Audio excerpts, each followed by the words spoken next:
Mangode Rangashree Kathakali charitable ട്രസ്റ്റിന്റെ പ്രഥമ കഥകളി പുരസ്കാരങ്ങളുടെ സമർപ്പണം മാർച്ച് 30 നടക്കും. മാങ്ങോട്ടുകാവിലെ പൂരം ചെറിയാറാട്ട് ദിവസം വൈകുന്നേരം 6:30 ക്ഷേത്ര മൈതാനത്ത് നടക്കുന്ന സമ്മേളനത്തിൽ പുരസ്കാരങ്ങൾ സമർപ്പിക്കുമെന്ന് രംഗശ്രീ ഭാരവാഹികൾ അറിയിച്ചു. എൻ്റെ അച്ഛൻ കഥകളി മേഖലയുമായി ബന്ധപ്പെട്ട് ഒരുപാട് കാലം പ്രവർത്തി ചെയ്ത ആളാണ്. അങ്ങോട്ട് മരിച്ചിട്ട് 1 വർഷം കഴിയുന്നു.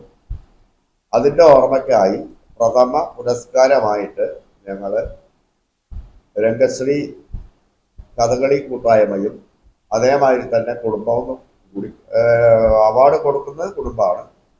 പ്രഥമ പുരസ്കാരം പത്മശ്രീ ഡോക്ടർ പത്മശ്രീ കലാമണ്ഡലം ഗോപിയാശാനും അതേമാതിരി അതേമാതിരി തന്നെ മാങ്ങോടിലെ ഒരു അണിയറ കലാകാരനായിരുന്ന എൻ്റെ കുടുംബത്തിൽപ്പെട്ട ഊരൻചൊക്കത്ത് രാമതരകൻ്റെ പേരിൽ കുടുംബം നൽകുന്ന അണിയറ പുരസ്കാരം. അണിയറയിലെ പ്രശസ്ത കലാകാരനായിരുന്നു. ഒരുപാട് കാലം കലാമണ്ഡലത്തിലും പുറം പരിപാടികളിലും പങ്കെടുത്ത ആളാണ്. അദ്ദേഹത്തിൻ്റെ പേരിലും ഇതേമാതിരി അണിയറ പുരസ്കാരം രംഗശ്രീയുമായി സഹകരിച്ച് ഈ വർഷം പ്രഥമ പുരസ്കാരം തന്നെയാണ്. ഈ വർഷമാണ് ആദ്യമായി തുടങ്ങുന്നത്.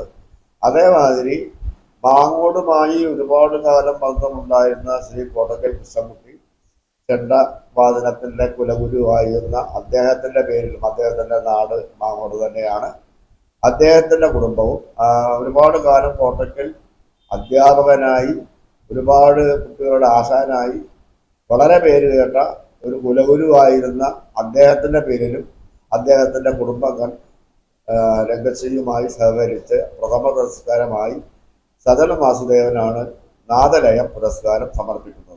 പ്രശസ്ത അണിയറ കലാകാരൻ നമ്പ്യാരത്ത് അപ്പുണ്ണിത്തരകന്റെ ഓർമ്മയ്ക്കായി കുടുംബാംഗങ്ങൾ സ്പോൺസർ ചെയ്യുന്ന കേശഭാരം കഥകളി പുരസ്കാരം കഥകളി നടൻ പത്മശ്രീ കലാമണ്ഡലം ഗോപിക്ക് സമ്മാനിക്കും. പ്രസിദ്ധ അണിയറ കലാകാരൻ ഊരൻചൊക്കത്ത് രാമതരകന്റെ സ്മരണാർത്ഥം കുടുംബാംഗങ്ങൾ ഏർപ്പെടുത്തിയ അണിയലം കഥകളി പുരസ്കാരം പ്രശസ്ത അണിയറ കലാകാരൻ ചമ്മന്നൂർ ചന്ദ്രൻകുട്ടിത്തരകന് സമ്മാനിക്കും. കോട്ടയ്ക്കൽ കൃഷ്ണൻകുട്ടിയുടെ സ്മരണയ്ക്കായി കുടുംബാംഗങ്ങൾ നൽകുന്ന നാദലയം കഥകളി പുരസ്കാരം സമർപ്പിക്കുന്നത് സുപ്രസിദ്ധ ചെണ്ടവാദ്യ കലാകാരൻ സദനം വാസുദേവനാണ്. കഥകളി വേഷം, മേളം, സംഗീതം, ചുട്ടി, ചമയം, അണിയറ എന്നീ വിഭാഗങ്ങളിലായി പ്രതിവർഷം 3 കലാപ്രതിഭകൾക്കാണ് പുരസ്കാരം നൽകുന്നത്.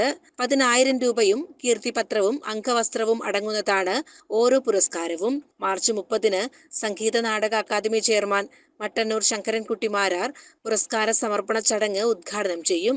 വിപുലമായ ദേവസ്വം, അതുപോലെ പൂരാഘോഷ കമ്മിറ്റി ഭാരവാഹികൾ, സംഘാടക സമിതി അംഗങ്ങൾ, മുൻ ദേവസ്വം ബോർഡ് ചെയർമാൻമാരിലേക്ക് രാധാകൃഷ്ണൻ, അങ്ങനെ തുടങ്ങിയിട്ടുള്ള ഒട്ടനവധി ആളുകൾ, രാജൻ, ടി രാജാനന്ദ് തുടങ്ങിയ പ്രഗത്ഭർ ആ ചടങ്ങിൽ പങ്കെടുക്കുന്നുണ്ട്. പിന്നെ തുടർന്ന് കഥകളി ഉണ്ട്. അതാണ് നേരത്തെ അദ്ദേഹത്തിന്റെ അച്ഛൻ എന്ന് പറഞ്ഞ അപ്പുണ്ണിത്തരകൻ എല്ലാവർക്കും അറിയാം. കലാലോകത്തിനും കഥകളി ലോകത്തിനും ഏറെ സംഭാവന നൽകിയ നമ്മുടെ നാട്ടിലെ പ്രിയപ്പെട്ട കലാകാരനാണ്. അദ്ദേഹത്തിന്റെ സ്മരണയ്ക്കാണ് ഈ പുരസ്കാരം, കേശഭാരം പുരസ്കാരം എന്ന് പറയുന്ന പുരസ്കാരം നൽകുന്നത്. അത് കലാമണ്ഡലം ഗോപിയാശാൻ അന്ന് ദിവസം ചെറിയാറാട്ട് ദിവസമാണ്. മാങ്ങോട് ഭഗവതി ക്ഷേത്രത്തിലെ ചെറിയാറാട്ട് ദിവസമാണ് ഈ സമർപ്പണ ചടങ്ങ് നടക്കുന്നത്. വാർത്താ സമ്മേളനത്തിൽ convenor Kalamandalam Sivaraman, vice chairman Bijumon Panthirikkulam, joint convenor Radhakrishnan Kalathodi, executive committee അംഗം ജയപ്രസാദ് പറക്കോട് എന്നിവർ പങ്കെടുത്തു. CCN ചെർപ്പുളശ്ശേരി.